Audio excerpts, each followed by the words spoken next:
Shabbat Shalom, Shabbat Shalom. It's so good to be back after a couple of weeks off. So today I'm really excited as we're going to jump into a new book, the book of James or Yaakov. But who of you knows that if you turn to your scriptures, this is the New King Jimmy here, the New King James. I like to bring it with me because it's got a lot of my pencil notes over the years.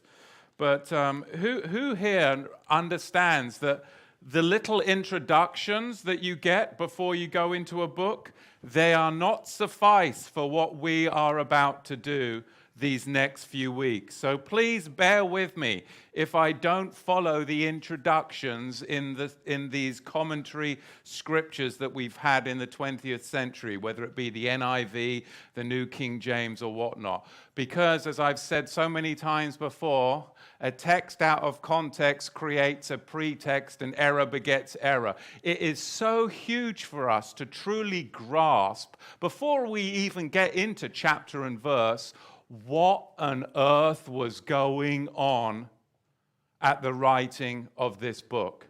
What was going on in the culture? What was going on in the surrounding vicinity? What was going on with the people? Who are the people? Who is the author? It's so important that we understand that. So today I'm going to do an introduction, and forgive me, we're not going to get into much chapter and verse, but we will in the commencing weeks. But it is so important that we spend this time. So I hope that if you do have your scriptures, which I know you all do, have your pencil, take notes, because it's going to help you get the right vision of the word that we're going to unpack. Because who knows, if you go in with the wrong vision, then you're going to come out with some 21st century or 20th century Christian dogma, and you're going to drown in doctrine. We do not want that, right? Because this is not 21st century religion. That's not going to suffice for us in these days that we're living. You need the power of the Ruach HaKodesh and the unpacking of the Word so that we can face what we need to face in these days ahead. And what I see as I go through these books is the wheel within a wheel within a wheel. I truly see how what happened when the saints refused to go in at Kadesh Barnea.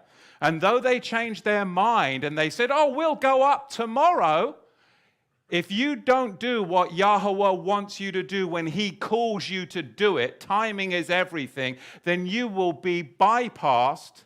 You will die a physical death of judgment, which will come in this world, and then it will go on to the next generation and they'll get the blessings. That was the first wheel that then happened with the second wheel just before 70 of the Common Era. And I believe personally, and I've taught this for many years, that we are the third wheel generation that is going to face the same tests, the same judgment, because I do not believe that our culture, our economy, and the religious lies can sustain themselves any longer in this generation, that we are in that third wheel of prophecy. So when we go into the book of Yaakov, the book of James, is it something far back in history that has nothing to do with you and I today? No, it has everything to do with our very lives. So we better be facing it with the right glasses and not just rip a page out of the introduction to James in our New King James or NIV, because that is not going to be sufficient. So all that to say this, let's get into what was going on with this book, because quite honestly, it is powerful. It is super powerful. Yaakov, James, a servant of Elohim, and the master Yahusha HaMoshiach, to the 12 tribes who are in the dispersions, greetings. That tells you a lot right there, doesn't it? So who is the author? Who is the author? Ichabus, or Jacobus. So how on earth did we end up with James? Well, in Hebrew, it would be Yaakov. But of course, those of you who know a little bit about the language, there is no Y in the Greek. Yaakov in the Hebrew, there's no Y in the Greek. So what are you going to do? You're going to change it to Ikabos. Ikabos. So Yaakov became Ikabos in the Greek. But James doesn't come from the Greek. It comes to us from the Latin. So Ikabos in the Greek became Jacobus. Jacobus. And then the Latin language, as it progressed over time, the Jacobos, the B, became an M. Jacomus. Jacomus. So then we ended up with Jacomus, and finally that then changed into the English James. You see how this progression of language. So I'm going to go with Yaakov, if that's okay with you. I prefer that. So Yaakov, the half-brother of Yahusha. Now, during Yahusha's life, we know that Yaakov was an infidel, wasn't he? He wasn't a believer. And the whole family, they weren't believers, his brothers. They weren't believers that Yahusha was the Moshiach. Yochanan, John chapter 7 informs us. But he became a believer. He became a believer as a result of the resurrection. That transformed resurrection. Because he saw the post-resurrected Yahusha appear to him. Now, Paul tells the Corinthians about this in chapter 15. What's the location of this book? Well, Yaakov was in or around the vicinity of Jerusalem. But really, it's not a book. It's really not even a letter. You may hear many people say the book of James or the letter of James. It really isn't intended to be a letter. It really wasn't intended to be a book. It's actually a homily. It's like a sermon. It was meant to be heard. And you can tell that as we get into the language, you can see some linguistic techniques that are used, that it was an oration, because the way the structure of the language is, that it was meant to be heard. There is rhyme within the very text itself. What was the audience? The audience, it was to a Hebrew audience, but they were very Hellenized.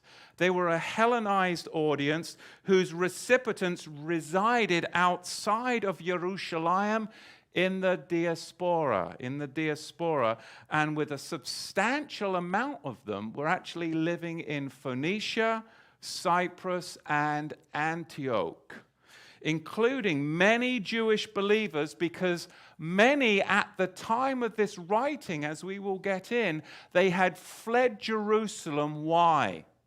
Because there was something dreadful had happened. In fact, there had been the martyrdom, the first martyr of the Brit Hadashah, of course, Stephen. He was the first martyr. After his martyrdom, many of the believers, they fled Jerusalem. They went to Phoenicia, Cyprus, and Antioch. They fled the land, and they were the dispersed covenant people of Yahweh. And we even know that Stephen himself was a Hellenistic Jew. He was a Greek-speaking Jew. That we know from the 6th chapter of Acts. So what's the point in this book? What is it about? What is Yaakov, the half-brother of Yahusha, so close to our Mashiach?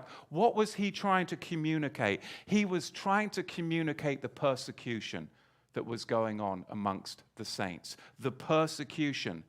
This homily is very rich in its Jewish or Hebraic atmosphere. It permeates throughout the text with Old Testament examples throughout the text. In fact, it comes to us with Jewish and wisdom literature coursing through the very verses, the very veins of the verses. You're going to see that. Now, the meeting place of the assembly was still called the synagogue, episynagoge. So we know that they weren't in some church. This was the saints, the true faith. They were still congregating in a very Hebraic lifestyle at the synagogue on Shabbat, meaning they were still keeping Shabbat. They were still keeping the feasts of Yahweh, and they were still obviously keeping the dietary requirements. Otherwise, there would have been mayhem at the Oneg after the Shabbat service, right? So these are things that you know just from reading the text. This all becomes very evident. We also know that the oneness, the echad, the plurality, the Shema was very much a part. The echad, the oneness of Elohim, we see was very important to the audience. Chapter 2, verse 19. What is really fascinating, which what draw me to wanting to teach this scripture, is knowing that it is absent of any self-consciously Christian theology. It's got no Christian theology in this book. That's why Martin Luther couldn't stand it, and he added it as an appendix to his scrolls. Because it doesn't have highbrow theology. It doesn't have any of the Christian trappings in it whatsoever. We can see even the use of the feminine term adulteress, in chapter 4, verse 4. That would make no sense whatsoever to the audience unless they were well acquainted with the Tanakh. It would make no sense to them at all. Because we see that the author is likening the book of the covenant people and their marriage and then their subsequent adultery at the golden calf as very, very telling, and this is the theme that permeates the text. Also, the use of the word law also presupposes that the audience is very familiar with what this law is, because they've got no questions about its relevance to them, do they? No questions whatsoever. You see, the book is so distinctive in its Hebrew character, it's in keeping with the portrait of James given in Acts chapter 15, Maaseh Shlachim, the Acts of the Apostles 15, and Maaseh Shlachim, Acts chapter 21. This book contains more than 40 allusions from the Tanakh and 4 direct quotes. So there is your Hebraic background. Now, the object to this homily, and which really is so refreshing in this crazy world that we live in, the object to this book is not, thank goodness, the unpacking of Christology or theology. It's not. But it's to force meditation and reflection within. This book isn't trying to get us to intellectualize the faith. It's not about theology. It's about us doing the inward work, as Yahusha said, doing the inward work, meditation, reflection within, forming an outward change to behavior. That is what Yaakov wants from his audience. To strengthen the faith of the believers in the midst of persecution. That's what I want. That's what you want, isn't it? When tough times head our way, I don't need the right theology. I need the strengthening of my faith that I can stand. Right? And that's what I need. I spent years getting the right theology, but it is the faith that enables me to stand, that equips me in the life that you and I as the saints lead. Because, brethren, it is getting more raw out there, isn't it? Raw. Peeling off the scabs of the lies of religion. The lies, you just stand out more and more and you become a sore to people, do you not? Chafe them the wrong way. So we can see that this homily was to strengthen the faith of the believers in the midst of persecution, because they were being persecuted by the wealthy Jewish elite class who were guilty of defrauding and oppressing them. Listen, this book was written because why? People were being oppressed by the wealthy Jewish elite class. They were defrauding them and they were oppressing them. Do you see the third wheel that we're in? It is the super rich. I'm not talking the rich, but the multi-billionaires, the political campaigns.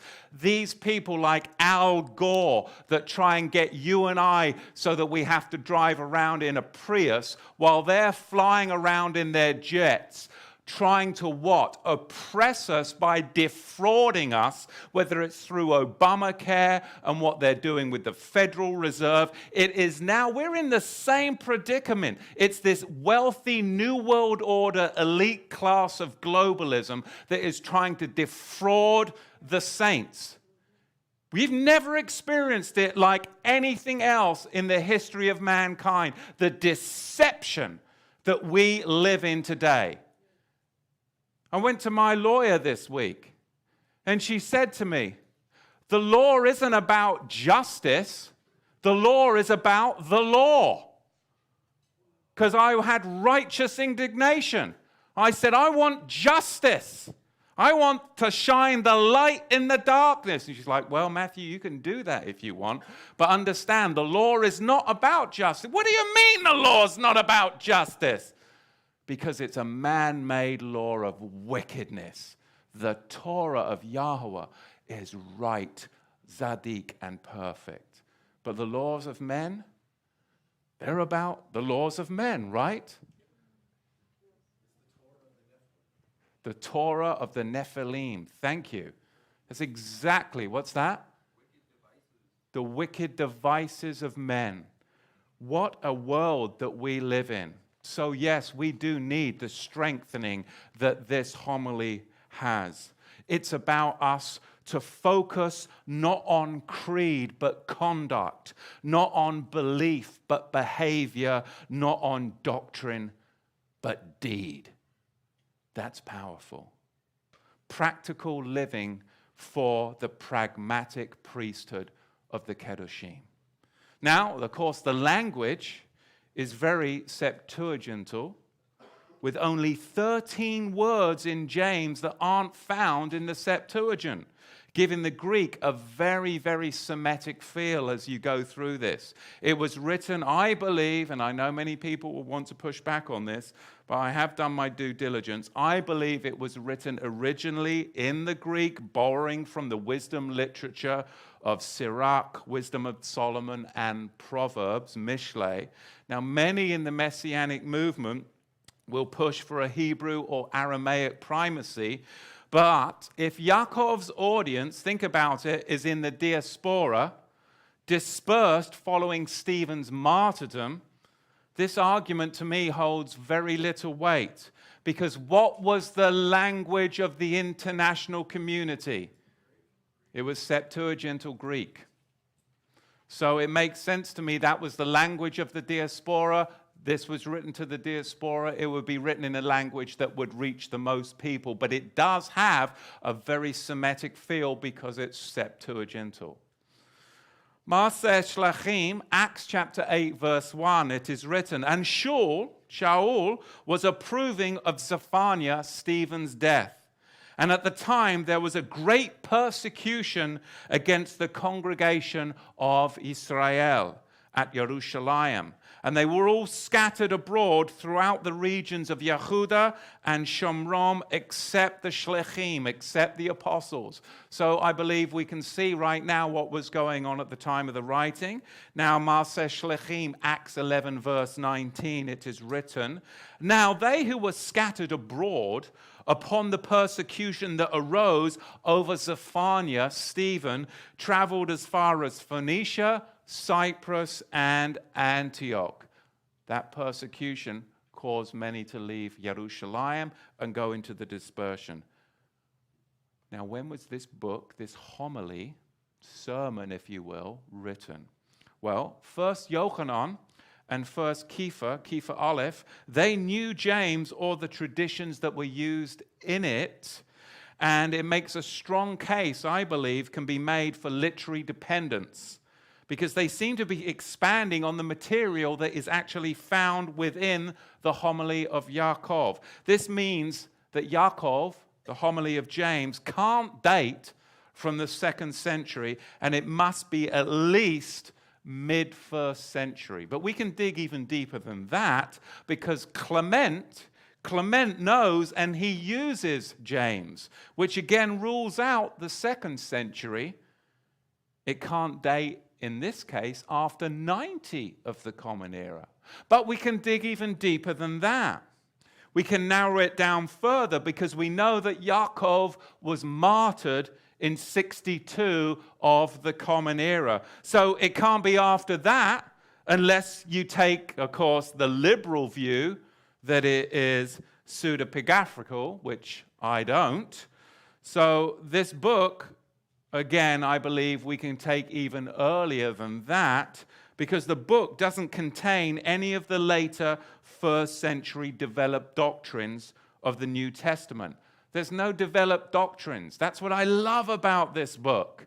You're not going to get into highbrow Christology. You're not going to get into the theology of Paul. It's raw. It's very raw. And it really is about impacting and changing your life. And that's what I need. Too many years of highbrow theology for this boy. So that brings us to somewhere between 40 and 50 of the Common Era, which, if that's the case, makes James the oldest New Testament book that's been penned. Myself, I even believe it's earlier than that, between 34 and 35 of the Common Era, based upon the uncooked message within. And who loves an uncooked message?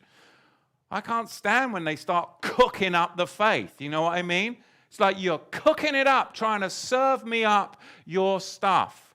I want it raw. I want it uncooked. And that's why I decided I wanted to teach this particular book, because I like it uncooked. I like to tear it out. I do. Think about it. The conversion of Paul could have taken place in about 34 of the Common Era, could it not? Leaving about a year for the events of Acts 1 to Acts 9. Because nothing in this homily goes beyond Acts 1 to 9. Nothing does. To me, it establishes a date as early as 34 of the Common Era. I'll go out on a limb and say about 34 of the Common Era. So all of that as an introduction with the history, what was going on at the time as we enter into this book or homily of Yaakov. But what about us? We live in America with a K, right? America. 2 Ks. Man, 1776. I mean, so much has happened. So it's so different. So we talk about the introduction to what was going on in the time of the writing of the homily of James. What about how will we be remembered? America, 2016. 200 odd years after 1776. This isn't a nation that was founded with the political structure of the Pilgrims. Yes, the Pilgrims came over in the 1600s, right? But by the time of 1776, it had been taken over by an esoteric Christian hybrid of Masonic ritual bloodletting. Look at the architecture in Washington, D.C. Look at the currency. So what we have now, I like what you said, are the laws of the Nephilim come to their full fruition of hating the living one true Elohim, Yahweh. Even the Christian church has become so corrupt that Caitlyn Jenner, or whatever the hell that person's name is, whoever he is, can be in a prayer circle in a Christian church, and this is acceptable. This is outrageous. We live in a world where the boundaries are being blended, where there is no distinction, but we serve an Elohim of distinctions. That is what makes us so different. We serve an Elohim of distinctions. This is kadosh, this is profane. Tamei, tahor, clean and unclean. Righteousness, unrighteousness. This is a set-apart day, this is a common day. This is food, this is not food. This is the Elohim that we serve. This is life, this is death. And people can have all those ideas, and all I come back and say is this: I serve the Elohim of life. Is what you are doing producing life or death? That's what it comes down to. Does it produce anything, or is it producing death? And we have come to a time now where we will see, I believe, the rise and fall of an empire. Just as the audience that Yaakov spoke to. And I say this in all seriousness, with fear and trembling. I believe that we will witness, and it could be this year, the rise and fall of an empire, at least politically. Economically, we're on the precipice, and religiously, there are people that sign off their emails with blessings from God, and they're serving the God of this world. That's why it's so important that we take a stand for his name, because I don't serve God. I serve Yahweh, the one true Elohim. There's a big difference. There is a big difference. If you serve God, then you serve Mammon, and you serve man's laws, the laws of the Nephilim. I'm going to use that. I like that a lot.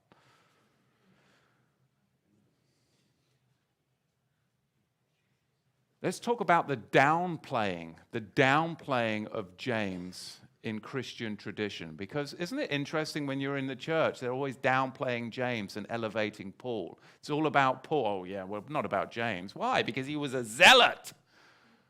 Zealots have shown the back door very quickly, as most of you have found out, myself included. Zealots, those that are radical and stand up for all people of all walks of life, no matter what your social economic status are usually shown the back door, especially when you get radical about the true scriptural text. Well, show me the next verse. Well, the language doesn't say that. No, let's go and cross-reference this with another chapter and another verse. What? You can't do that. Believe in the doctrine and dogma and shit down and shut up.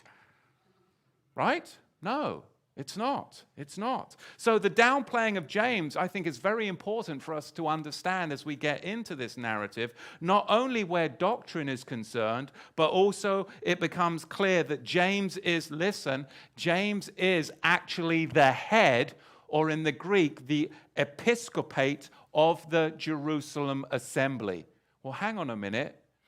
Let's not just brush through that. I just said, according to the writings, James, Yaakov, is the head in the Greek, the Episcopate, where we get the Episcopal, the Episcopate of the Jerusalem assembly. So the true faith of the first century community was superior. Yaakov was superior according to those saints in the first century. Yaakov was superior to both Peter and Paul.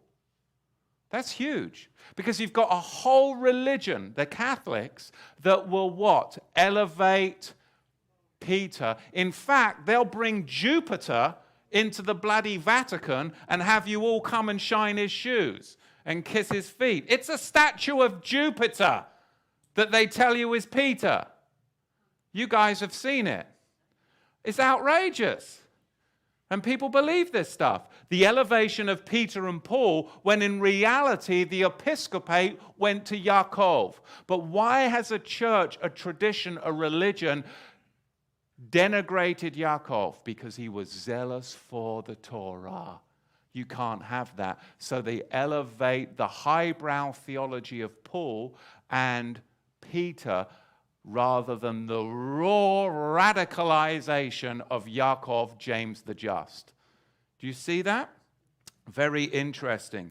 So we can even see that Paul and Peter they actually defer to James's authority and headship. You can see that in Galatians chapter 2, verse 11. They defer to James's headship, which is extremely problematic for the Catholic Church. Extremely problematic. The favoring of Paul has been huge for 2 millennia. The tendency of the institutionalized church is to favor the Pauline letters and what's regarded as their heavy theology. Paul is extremely heavy, is he not, in his theology? rather than what we would see as Yaakov, James, who is extremely primitive. I like the primitive. I like that. Martin Luther came along, of course, and then he flamed the fans during the Reformation years by assigning James to an appendix in his German translation of the Bible, naming it a right strawy epistle. That's what he named it. A right strawy epistle he did. Because he didn't quite know what to do with the book of James, so he stuck it in the back because it didn't match his theology. How many of you have been stuck in the back because you didn't match the church's theology? Near the back fire escape, most probably, right? You see, in the modern era, the book of James, it doesn't fare any better. It does not fare any better with the commentary by John Eliot. This is what John Eliot says about the book of James in his commentary. It is ranked amongst the junk mail of the New Testament. That's bloody outrageous, isn't it? I'd like to slap him silly. But this book was very popular amongst the Eastern Fathers, particularly in Alexandria, with the first commentary being penned by Didymus the Blind in 313 to 398 of the Common Era in Alexandria. Didymus the Blind was the first chap to come out with a commentary on the homily of James.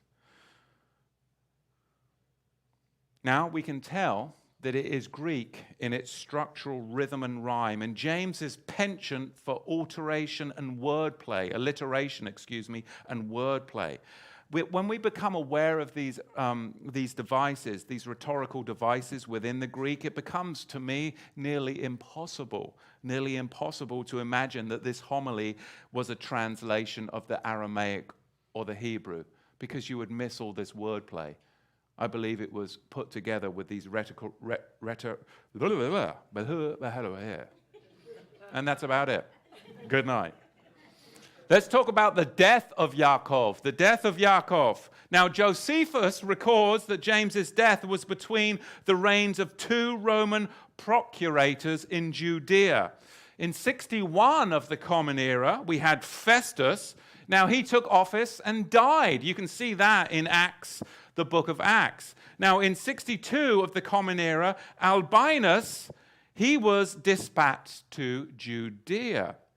But there's this gap, you see. In the gap between the two procurators, the high priest Ananias, son of Annas, and that's the same Annas who was involved in the trial with Yahusha, he was unleashed and he had no Roman controls on him because he was in the gap between the two procurators. Very dangerous to have a corrupt high priest with no one manning him at the controls, right? And that's what we find at this time. He then accused Yaakov of violating the law. Yaakov, of course, taught the Book of the Covenant division upholding the Melchizedek. He ordered him to be stoned. Josephus then goes on to attribute the destruction of the temple and Jerusalem to the stoning and death of Yaakov. The martyrdom of Yaakov is connected to the destruction of the temple, according to Josephus. Now, Hegesippus, these are some great names for your babies. Hegesippus, Eusebius. What's up with this? We've got a Yaakov, a Yochanan, a Yosef, but I don't see any Hegesippus in the house. Hegesippus in the house. That's some, come on. You go to Starbucks and they say, what's your name? I have the double large. Yeah, it's for Hegesippus. Yeah, shout that one out in righteousness and holiness on that bloody idol on the cup. I don't even go there anymore, right? We had to put a sticker over it, didn't we? Because the kids, some girl, our babysitter came in with that. Never met us before, First time walks into our house and the kids just, boom, they're right. You've got an idol on your cup. Oh, right. Yeah, we're homeschooling family. I mean, my goodness, crazy. You got an idol in your cup. She's like, whoa, okay, I'll see you later. You didn't touch the mezuzah when you came in. The what? The bazooka. No, the mezuzah. I mean, crazy. This is what people think. We're radical. We're normal. We're normal. Honest.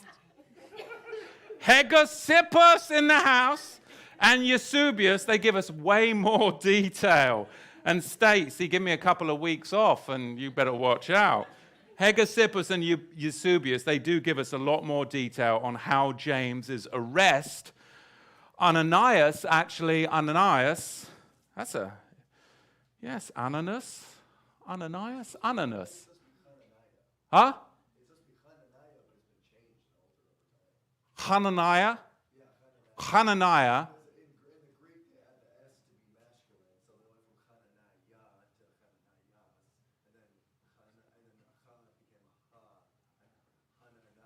Yes. We need some linguists in the house. Ananias presented Yaakov with an option. He presented him with an option. You see, at Passover, Ananias presented Yaakov with this option. And Yaakov, James, he took him up. Ananias said to him, it's Passover. We've got over 100,000 people in Jerusalem. And you have caused a stir with your zealotry for Yahusha. We will kill you unless you go up on top of the pinnacle of the temple. And in front of everybody in Passover, this 100,000 people, you go up onto the temple pinnacle and you renounce the faith of Yahusha and the Melchizedek priesthood. And you know what Yaakov does? He says, sign me up. And he agrees. He goes up onto the pinnacle of the temple in front of over 100,000 people at Passover. And he just starts teaching righteousness, and he uses it to teach the truth. He does not renounce. He does not recant. So Ananias kicks him off the top of the temple. He lands on the temple steps, and they stone him to death. That's the way to go. I mean, there's better ways to go, but, if you're going to go for righteousness, he proclaimed the truth and used that as an opportunity to witness to over 100,000 people at the Passover, according to the historians Eusebius and Hegosippus. But there was also at that time a wall. A wall had been built by the followers of Yaakov, the Melchizedek saints. The Melchizedek priests, they had built a wall to block the Herodian king, Herod Agrippa II. He was between 49 and 93 of the Common Era. They had built this wall. It was called the Temple Wall Affair. They built this wall to prevent Herod Agrippa from viewing the temple sacrifices. Because what he would do is he would recline upon his balcony with effeminates and whores and get drunk and view the temple sacrifices, that the Zadokites, the Melchizedeks, were so abhorred and outraged at this, they built this wall, and it was called the Temple Wall Affair. And this is what led directly to the death of Yaakov, according to Hegosippus and Eusebius. And do you think that it's going to be any different in our generation? What does it say in Gileana in Revelation? That the two witnesses, that they will be, that these political pundits, they'll be reclining, watching it on TV with their effeminates, their debauchery. It's entertainment to them. It's despicable. There's nothing new under the sun. They want to make you and I what? A gazing stock, it says in the book of Hebrews. A gazing stock. That's the society that we live in. They just would want to look at it on our iPhones, No different. It takes the righteous putting up a wall, putting up a defense and saying, no, you don't get to look in and see what we're doing. Because we have a separate Kadosh holy community. You will not infiltrate within our walls. So, let me read to you about the life of James from Hegesippus. It's extremely interesting because James's, Yaakov's piety was well known. He was referred to, as many of you know, as camel knees. I said camel knees, not camel jockey. He was camel knees. He was referred to camel knees because why? Because he would raise himself up on his knees and lower himself on his knees just as a camel does. A camel raises itself on its knees and lowers itself on its knees before it gets down and before it gets up. Hegesippus wrote this. He drank neither wine nor fermented liquors and abstained from animal food. A razor never came upon his head. He never anointed with oil and never used a public mikveh. He was in the habit of entering the temple alone and was often found upon his bended knees and interceding for the forgiveness of the people, so that his knees became as hard as a camel's, in consequence of his habitual supplication and kneeling before Elohim. That's the position that you and I all need to take, isn't it? Later, he was venerated as the first bishop of Jerusalem, and he was given the title Tzadik, the righteous or the just, because of his faithfulness to the Torah and his constancy in prayer. In fact, Hegesippus portrays Yaakov as a zealot associated with the Ebionites who regarded Paul with disfavor, and they extolled Yaakov as the true heir of Yahusha's teachings. That Yaakov was the true heir of Yahusha's teachings. It's very important now that I set the stage with this because, like I say, the Catholic Church has covered this up for 2,000 years.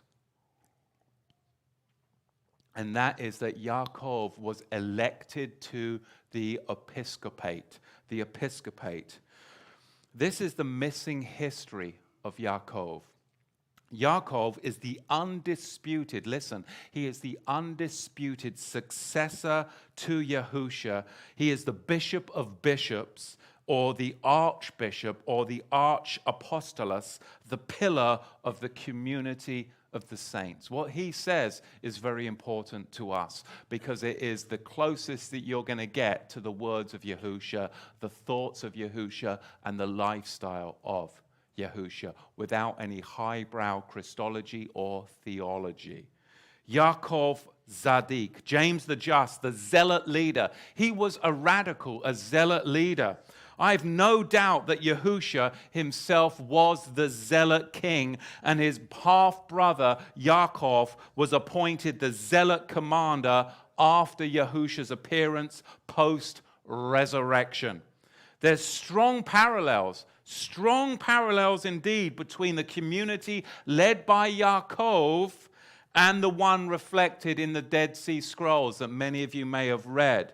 Yaakov was embraced as the teacher of righteousness, the Moreh Tzadik in the Hebrew, the Moreh Tzadik, attested to in the Dead Sea Scrolls, post-resurrection generation. That was Yaakov, the Moreh Tzadik, the teacher of righteousness. Now, the election of Yaakov as leader of the early assembly, that is what is missing from Scripture as we have it. You see, this is the real event. Listen, this is the real event behind the election of the 12th apostle. This is the real event behind the election of the 12th apostle. Everybody focus on the election of Matthias, right? After Judas betrayed, everyone looks at Matthias, but the real event behind that is the election of Yaakov to the episcopate or bishop, the successor. That's where it comes from. But people miss that. They miss that. You see, Matthias, yes, he did come by election to succeed Judas, or Judas the assassin in the Hebrew, it will be Yehuda Sicari, or Judas Iscariot. It means he was Judas the assassin. He was a zealot assassin that had the sikar, the small dagger within his cloak, and he would go and the sikar, the assassins, they would then go and kill those of the New World Order. I'm not advocating that, but that is what they would do. The Herodians and the Romans. That is the reality. That is history. That is what the Sicari, or the assassins, Judas the assassin, would have done in that time. Now, Yaakov, not Paul, not Peter, was the successor to Yahusha, is what I'm trying to emphasize. And to me, it's always been about the hijacking of the priesthood, hasn't it? So the priesthood is hijacked by the Catholic Church. We've got the Pope as the vicar of Christ. We've got Peter, which is Jupiter, really in the Vatican, and you're shining his shoes and kissing his feet, and you're really kissing Jupiter or Zeus, the pagan sun. I mean, this is outrageous. It goes back to the hijacking of the priesthood. And we're having to deal with it again in our modern era, aren't we? With all these Levitical hierarchy, Torah twisting interpretations, and it's all going to end up with the New World Order up in Jerusalem at their man-made temple with the Zionist, Bolshevik, Illuminati. I mean, this is the same thing, hijacking of the priesthood. But we need to look and see that Yaakov's position was as successor to Yahusha, and it appears in numerous accounts of early church literature before that infamous Council of Nicaea, where everything went terribly wrong. Of course, Clement of Alexandria, Hegesippus, as conserved in Eusebius, the Pseudo-Clementines, and the Gospel of Thomas all testify to Yaakov's ascension as the Tzadik, not Peter, not Paul, and certainly not the Pope. Yahusha is asked by his Talmudim in the Gospel of Thomas this: "After you have gone, who will be great over us?" Yahusha answers, "In the place where you are to go, go to James the Just, for whose sakes heaven and earth have come into existence." That's from the Gospel of Thomas 12. Now, in Eusebius' Ecclesiastical History, it says thus: "James, who was surnamed the Just by the forefathers on account of his superlative virtue, was the first to have been elected to the office of Bishop of the Jerusalem Church." Now, hippotyposis, not hippopotamus, but hippotyposis says this: Peter, James, and John, after the ascension of the Savior, did not contend for the glory, even though they had previously been honored by the Savior, but elected James the Just as Bishop of Jerusalem. And then Clement adds that the election was by the principal three: Peter, James the disciple, and John. They're the ones that elected Yaakov. Now the central triad has been changed. It's no longer Peter, James, and John of Yahusha's transfiguration, right? But rather James the Just. Remember at Yahusha's transfiguration, they were squabbling over, well, who's going to be the greatest, right? See, now that central triad has been changed to the pillar of Yaakov the Just. They took the master's words to heart, did they not? Remember what the master told the triad in Luke chapter 9, verse 46? Well, they must have taken his words to heart, don't you think? Now, Eusebius, he acknowledges the two Jameses.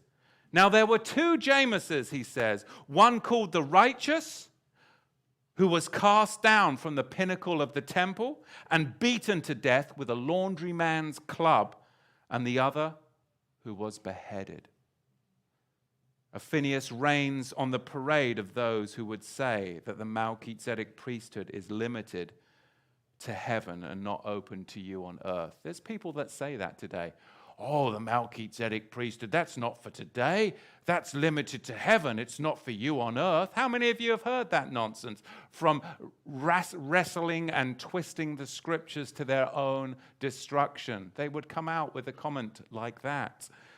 But Phineas reigns on their parade with this: the first to whom the Lord entrusted his throne upon the earth.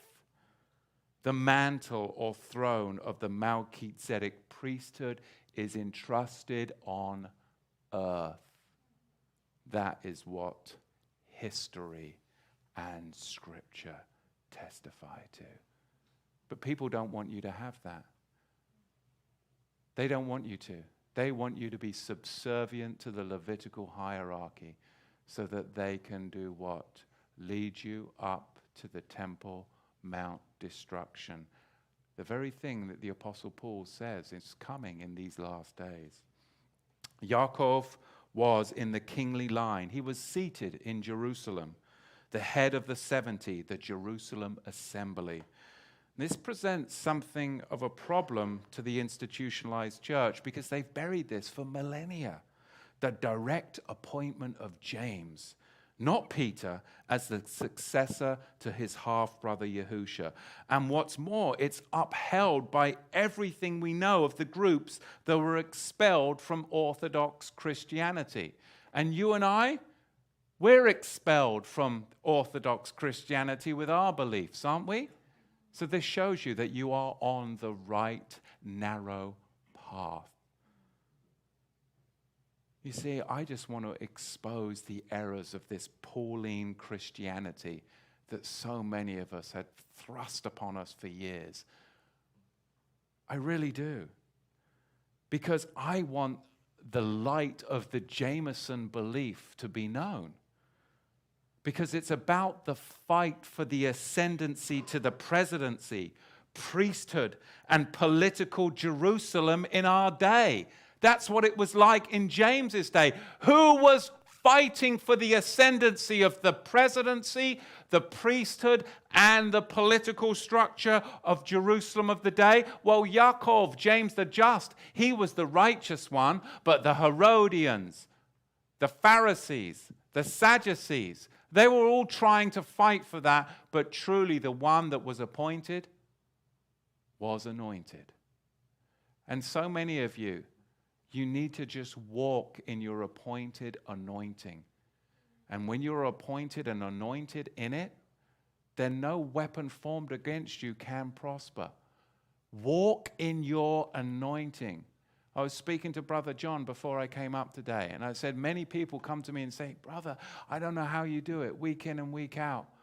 I couldn't do it unless I was called.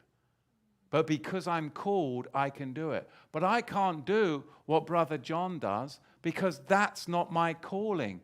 I don't know how he does what he does, and others of you do what you do in the worship because that's your calling. If you walk in your calling, you will be empowered and energized. But if you try to do something that's not in your calling, you will be demoralized, de-energized, and defeated. So if you're doing something and you feel like, oh, it's a burden, it's not your calling. Don't do it. You're trying to do something. But if it's your calling, you can't help but do it. You will be energized and radicalized when you do it, that you can't help but do it. It's your passion. It's everything. That's a calling. That's an anointing. And that is an appointing. Not Jupiter, but Yaakov, James the Just. It's amazing. I said this when we were finishing up Hebrews, and it's sobering and true. There was a political leader in England, because England's gone to hell in a handbasket. They just appointed a Muslim mayor of London.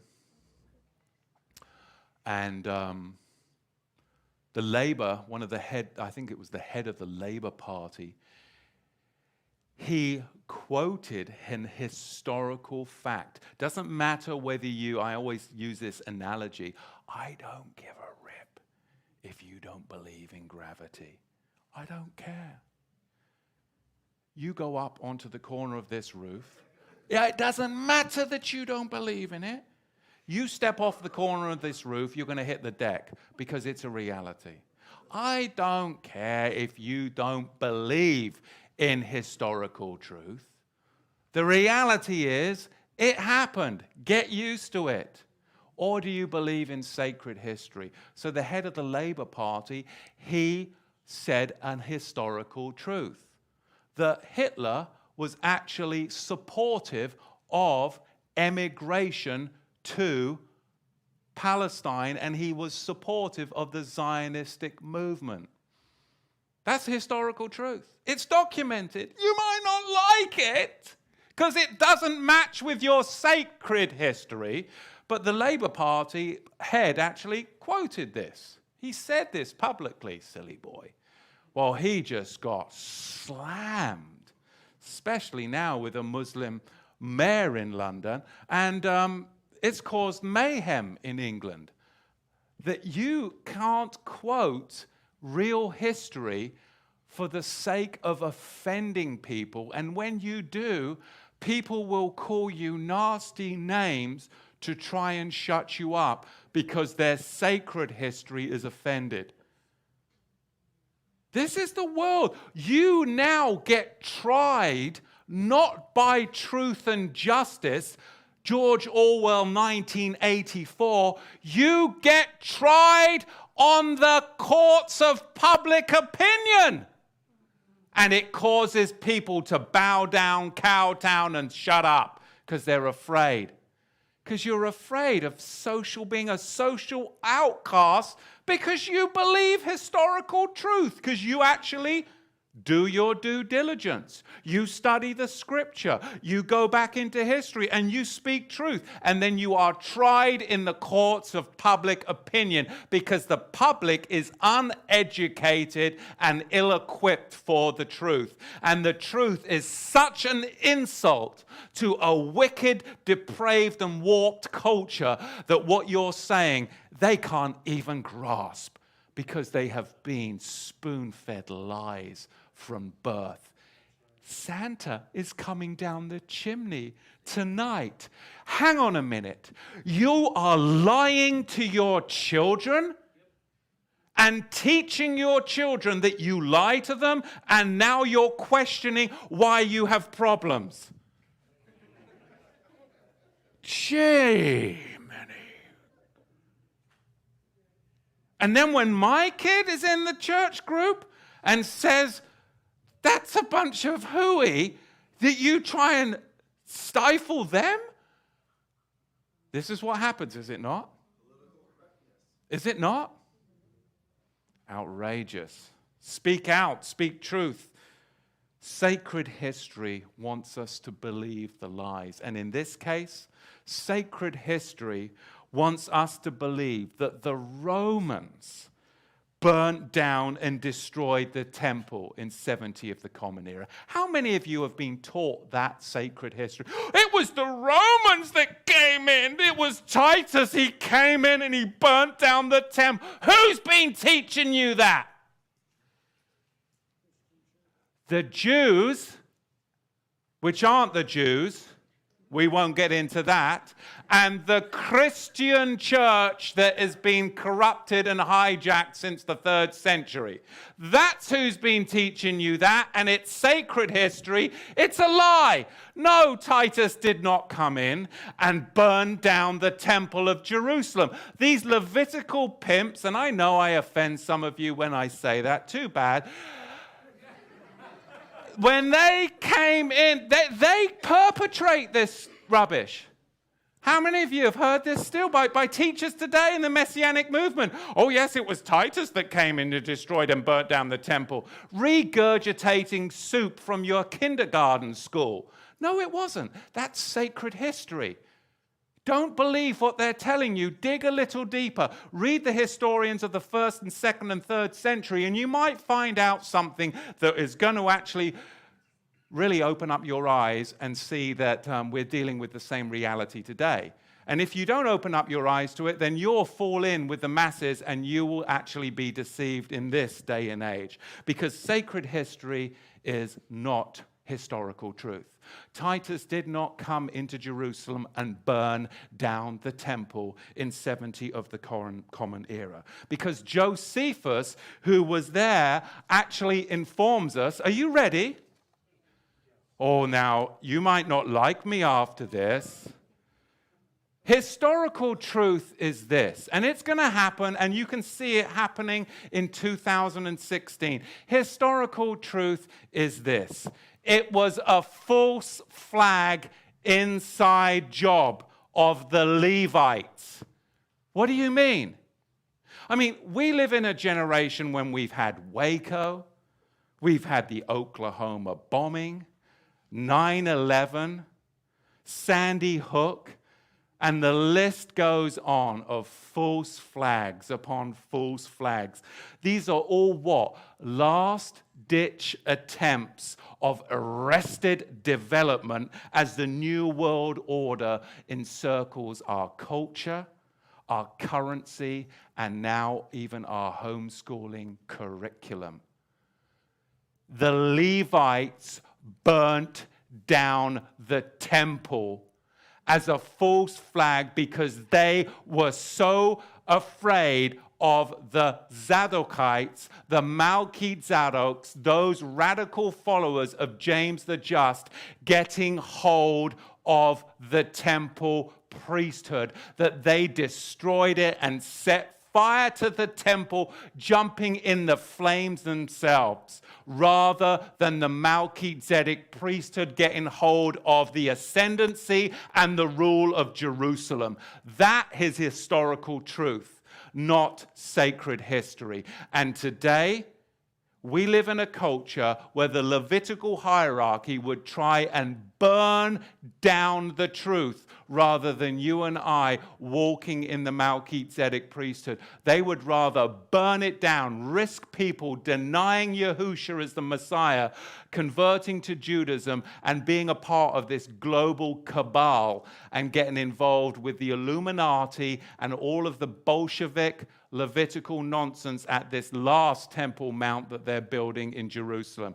They'd rather burn it all down. We have a president, a lame duck president in his last year, who'd rather burn it all down than true biblical leaders rise up and take this country back for righteousness, right? They would rather burn it all down in a false flag operation and blame it on believers than let you and I and the saints really raise up in righteousness. No, it wasn't Titus that burned down the temple. It was the Levites that burned down the temple in 70 of the Common Era.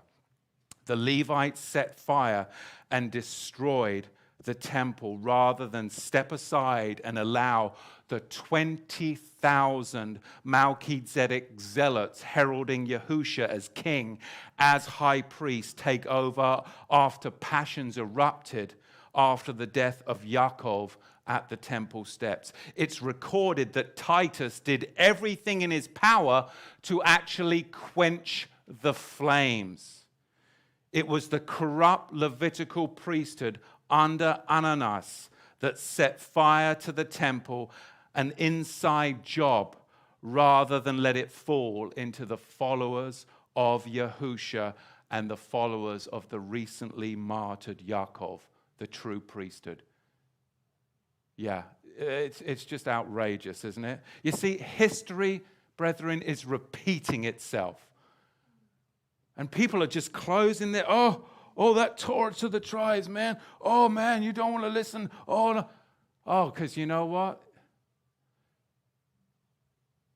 They're just, this fake Levitical class today are linking hands with the New World Order to practice arson. Rather than allow the truth to come out about the rightful priestly class of the Melchizedek. They'd rather burn it all down and destroy it, deny Yahushua and go over to Judaism than let you then let you, the Melchizedek priesthood, awaken. What is the New World Order? It's order out of chaos, right? Burn it all down, because they don't want you to get hold of the truth, because you're exposing the lies. Exposing the lies of lawlessness, but exposing the lies of this Levitical hierarchy too. Exposing the lies of the globalists. And guess what? When it comes out, they'd rather burn it all down than the truth get into the hands of the righteous. The globalists are stoking the fires on the political and economical level. Who can see that? I mean, they are stoking the fires, aren't they? 2016, this is a crazy year of fires being stoked. So many are blind to the fact that the Christian Zionists and many in the Messianic movement are actually advancing their agenda unknowingly on the congregational level, willingly, listen to me, willingly on the leadership level. How do I know? Because I have been taken aside by leaders in the Messianic movement who've acknowledged what I'm teaching about the Bolsheviks, the Zionists, the Illuminati is true, but it's not preachable and it's going to destroy your ministry, Matthew. You should shut up. I have been taken aside and people acknowledge that it's the truth. They know that the Jews aren't really the Jews, it's the sin.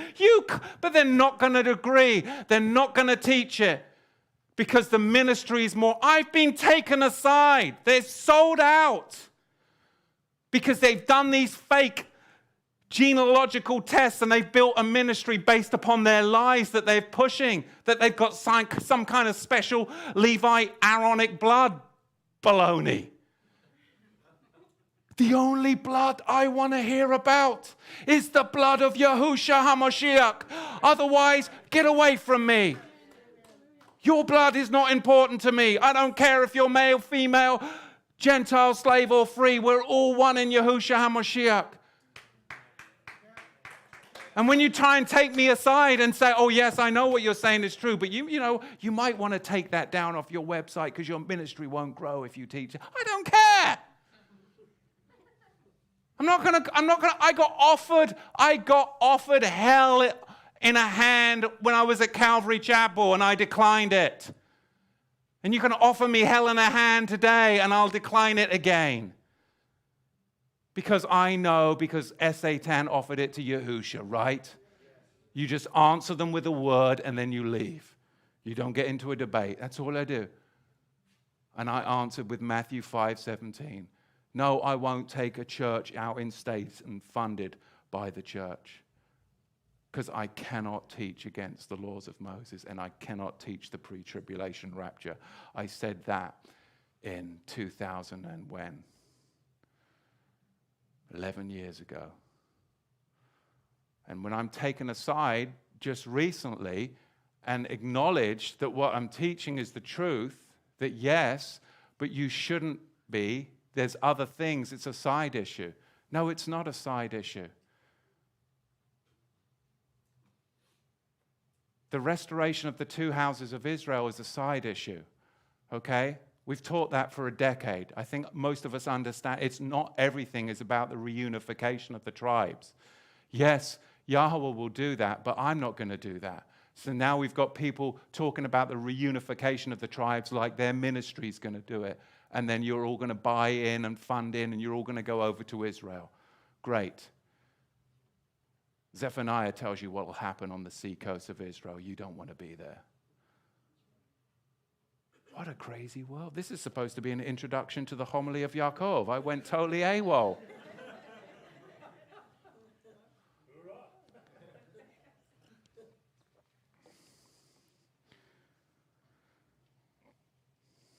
The fall of the temple was directly connected to the killing of Yaakov Tzadik. Josephus writes this. This is from War 2, 425-9. The Jews were even burning down their own temple and then jumping into the flames. It was an inside job. The last things the Levitical sellouts the hierarchy wanted was the followers of James the Just to grasp hold of the priesthood and teach this message. So they burned it all down. You and I live in the same generation where people are doing the very same things today. Try and take me aside privately and twist my arm to come alongside. It's outrageous. And I just got to realize that my upbringing and the way that I was, it was all Yahweh knew. No, Yahweh knew. Because I can't believe that people get behind the pulpit and they capitulate to this stuff. They got no character, or they just like go along with, they're just, I don't know what it is, no backbone. They're scared of being, I don't know what it is, but to me it just gets me fired up when people try and twist my arm and do all that, you know? I don't get it. I'm glad I don't get it at all. Yahusha is the temple, we know that, and there is strong parallels with the death of Yahusha and the destruction of the temple. These parallels are astounding. Let me touch on these parallels. Now we know the truth, historical truth, that the temple was actually destroyed by the Jews, burning it down themselves and then jumping into the flames, according to Josephus in War 2:425-9. Yahusha is the temple. Titus destroyed Jerusalem, but the temple was burnt against the consent of Caesar. Just as Yahusha was destroyed against the consent of the Roman governor, wasn't he? Look at the parallels that are going to come out. Yahusha is the temple, right? Do you see the parallels? And who was it who wanted to destroy Yahusha? The priestly class. The Jews wanted to destroy Yahusha. And as the prophet Jeremiah declared, how exactly did they want to destroy Yahusha? They wanted to burn down the very tree that Yahusha's body was nailed to, just as they did with the temple a few years later. Hebrews 12:2 says that the tree was even reckoned to be a shame.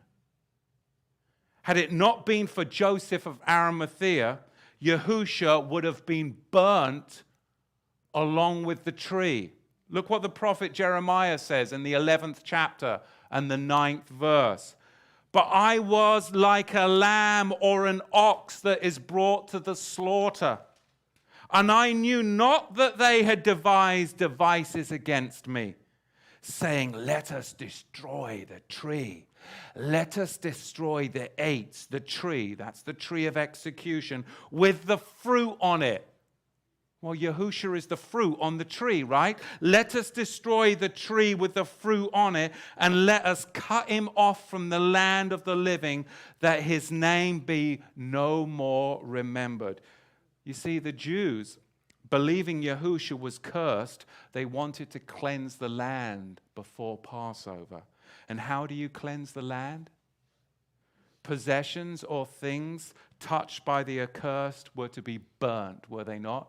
The golden calf, Achan. So the tree of punishment was itself accursed, according to Hebrews, and it was to be burnt with the accursed on it, Joshua 7:15. The authorities full well planned to burn Yahusha's body on the tree. If Joseph of Arimathea hadn't have taken him down, he would have been burnt upon the tree as well. You and I, we are inheritors of the generation of that would rather embrace the temple of Messiah. They don't want to embrace the temple of Messiah. What would they rather do? They'd rather erect their own temple and re-embrace ritual bloodletting.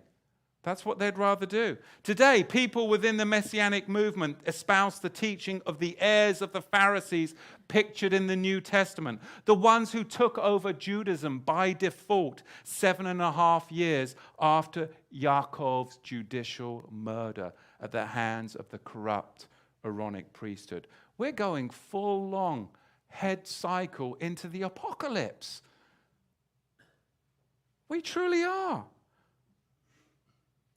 Over 20,000 believers, they were amassing under the leadership of Yaakov, who was recognized as the perfectly holy and righteous one, the just one in the temple.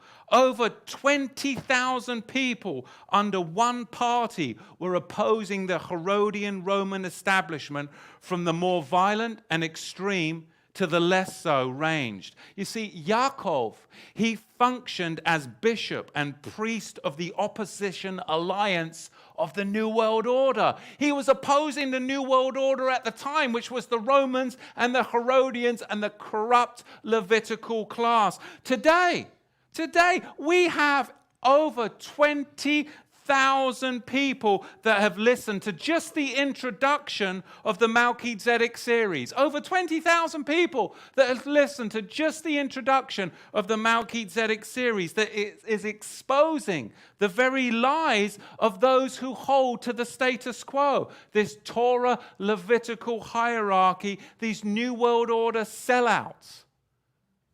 This is amazing to me. In the Qumran, they would have known Yaakov as the Merkabah, or the overseer, the priest commanding the many, the role accorded to the Torah of righteousness, the teacher of righteousness in the Dead Sea Scrolls. This is amazing. Finishing up here, to Hippolytus. I'm just going to call him Hippopotamus. The group always connected to Yaakov, according to this historian. What we know as those who followed the priesthood of Yeshua were later led by Yaakov. They were called by a name. How many today people come up to you and they go, what are you? Are you a Christian? And you're like, well, no. Oh, are you Jewish? Well, no. And you're like, well, what are those strings hanging from the side of your truck? Well, it's like, what are you? Who are you? And it's like, well, I'm and we come up with all these different names, and it changes over each time that we get into another scriptural study, and you're like, well, and then when you really start telling people, they just glass over and they're like, oh, I should never have, because they don't really want to know, right? They don't really want to know. But according to Hippolytus, that's a hard one for me. I'm sorry. Hippopotamus. We know that those early believers were called Nazarenes. It's a combination of Nazarenes and Essenes, the priesthood of the Melchizedek. We find this in chapter 5, verse 1 and 10:5 of the historian's writings. So there's your answer, taken right out of the passages of history, the pages of history. What are you? Are you Jewish? You start talking about paganism, and people are like, "Well, you Jehovah Witness?" You're like, no. Well, what are you then? Are you Christian? You said, no. You're a Nazarene. I like it. A Nazarene, right? Right from the pages of history. So as we close today, I'm excited to get into chapter 1 next week, but I truly believe it was important to set the stage as we get into this, that we just don't run headlong into the text without realizing the world that we live in and the world that Yaakov, James the Just, lived in. Because in reality, there was a higher and lower clergy at that time. The Jerusalem priesthood consisted of a sacerdotal aristocracy, where the priests were divided into a higher and lower clergy. The lower clergy, they had been antagonized by the upper clergy. How? By depriving them of their tithes, which was their only source of income. So the lower clergy became known as the meek, the poor, or those of the way, because they had had their tithes stolen from them from the higher clergy. Because of this action, the lower clergy then became what's known as the Zadokite or the Zealot sympathizers. Some fled to Damascus, which isn't Syria. Damascus is Qumran. And they joined forces with the Zadokite Zealots, and they joined the Jerusalem assembly. Acts chapter 6, verse 7 tells us that. James, the brother of Yahusha, he had heavily influenced this lower priesthood.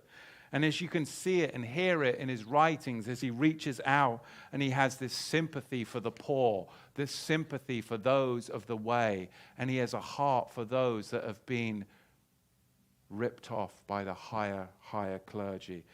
He has this animosity against the rich and influential because they were entrenched within the higher order or the New World Order of their day. Is it any different for us? You see, the final months before the siege of 70 of the Common Era, the lower priesthood stopped the daily sacrifices. Listen, before the final months of the siege of 70 of the Common Era, the lower priesthood stopped the daily sacrifice because they had been influenced by this homily of Yaakov the just, James the just, the teacher of righteousness. They'd been influenced and they had become zealous for the Torah.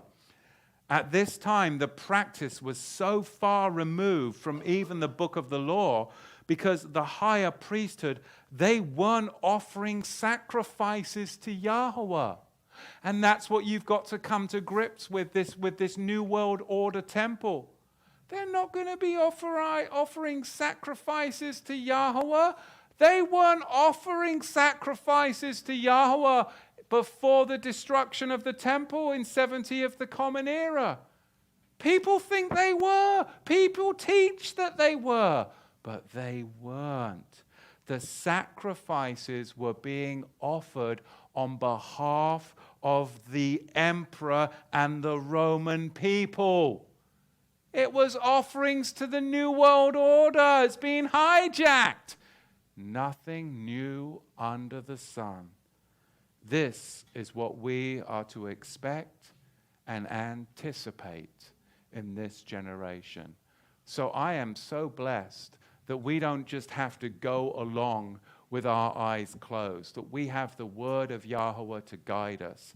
And I truly believe that as we get into the book of James, it is going to guide us and help us through the days that we live. Because truly, there's the wheel at Kadesh Barnea. Within the wheel that was before 70 of the Common Era. And we are spinning in that third wheel that I believe is 2016, 2017, where we are going to see a huge shift in the world that we live in. And we need to be prepared. And the only way we can be prepared isn't with fanciful words, but is with the word of Yahweh being alive and spoken to this generation. Amen? Questions, comments, any? Yes.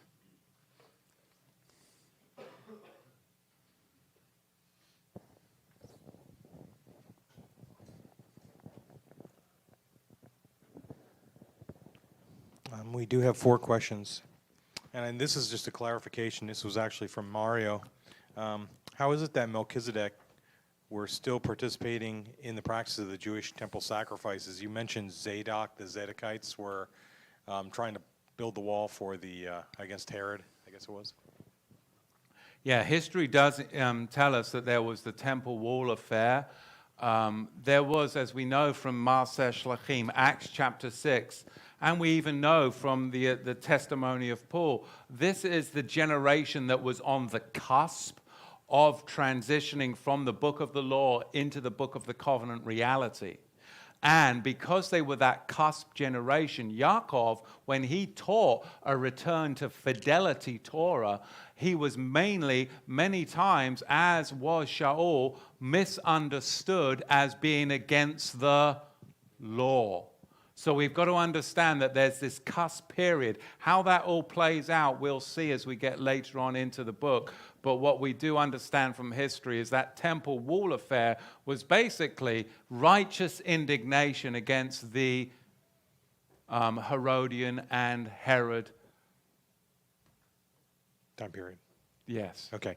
What is the reference for the truth of the temple being an inside job? Because that was very huge. Oh, it's huge, isn't it? That is huge. From Josephus' War, and I think I quoted it a couple of times for you. Let me give it to you again.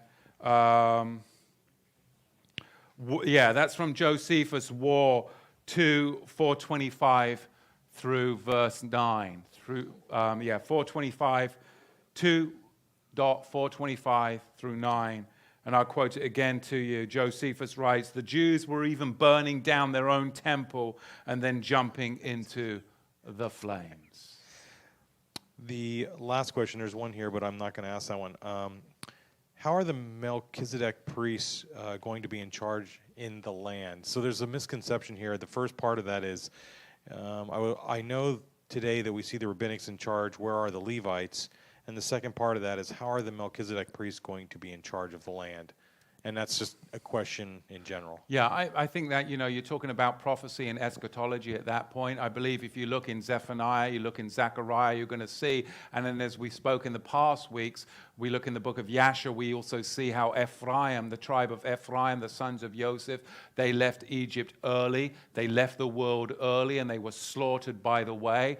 I believe we're going to see these Zionists, these Messianic Zionists who think that the state of Israel is biblical Israel. They're going to leave this nation early, go over to Israel, and actually end up in the destruction, which will be from Ashkelon all the way up the west coast of Israel, and they'll be destroyed. 2/3 will be destroyed, and 1/3 left in the land. There'll be the cleansing of the land, and then there'll be border expansion, and then the Melchizedeks come back, the sons of Joseph, who have the rightful deed to the land, because, of course, we know that Yaakov put Israel on Ephraim and Manasseh, the sons of Joseph. Judah never had the right to the name Israel. So, we've done many teachings of that. Of course, that's why people hate us, and that's okay. Amen. Hallelujah. I tell you, who would have thunk it? Praise Yahweh, though, for the Ruach HaKodesh inside of us all, that we fear not, we go strong, and we keep on walking that narrow road with lawlessness on the right and rabbinical Torah on the left. We do. Covenant fidelity Torah, the Melchizedek sons of Yahweh. Amen. Be blessed. Shalom.